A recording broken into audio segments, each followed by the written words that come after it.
pakailah harta di bumi untuk tujuan surgawi. Bagaimana kita berhindar keluar dari jeratan yang namanya ketamakan itu?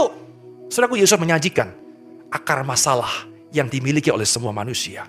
Karena di mana hartamu berada, di situ juga hatimu. Ini jawabannya, saudara. Jadi ternyata akarnya itu apa sih? Hati. Di mana arah hati saudara? Hati akan menentukan kehidupan seseorang. Jika matamu baik. Nah, menarik sekali Bapak Ibu. Apa arti kata baik? Saudaraku, kalau kita menelusuri dalam bahasa Gerikannya, kata baik ini mempunyai pengertian yaitu apa? Single.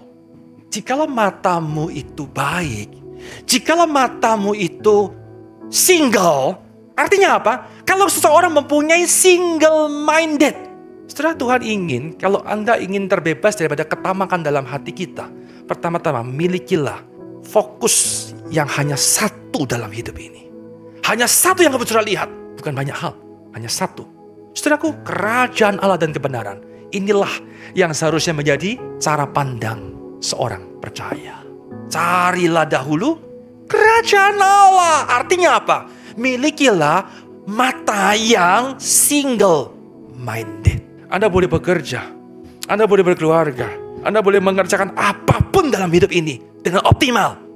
Dengan catatan, engkau punya cara pandang yang tunggal, yaitu kerajaan Allah dan kebenarannya. Hidup Kristen adalah apa?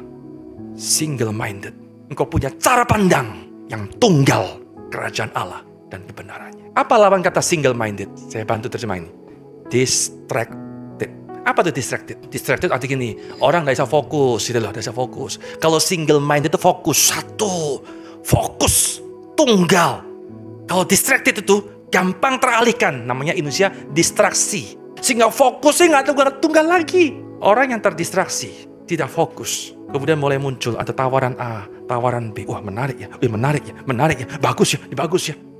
Maka muncul yang namanya greedy. Terus katakan itu solusinya. Milikilah single minded, pikiran tunggal, kerajaan Allah. Di sana kemudian Anda tidak akan terdistraksi, tidak akan terdistraksi. Dan sudah jadi orang yang kemudian generous dalam hidup ini, bisa berbagi lihat orang dan sebagainya. Saudara-saudara sekalian, saya mengkontraskan antara single minded dengan apa? Double minded. Satu keluarga yang beribadah, yang mentuhankan Kristus, yang punya satu tunggal pikiran, satu komitmen, satu dedikasi, satu pengabdian. Kita melayani, bukan mamon, tetapi melayani, mengabdi kepada Tuhan. Paling tidak 4 kondisi Anda perlu perhatikan. Inilah kondisi di mana hatimu perlu dikalibrasi terkait dengan tema hari ini. Pertama adalah apa? Hati yang tidak bersyukur. Saudara, berhati-hatilah ketika kamu sudah merasa sulit bersyukur dalam hidup ini.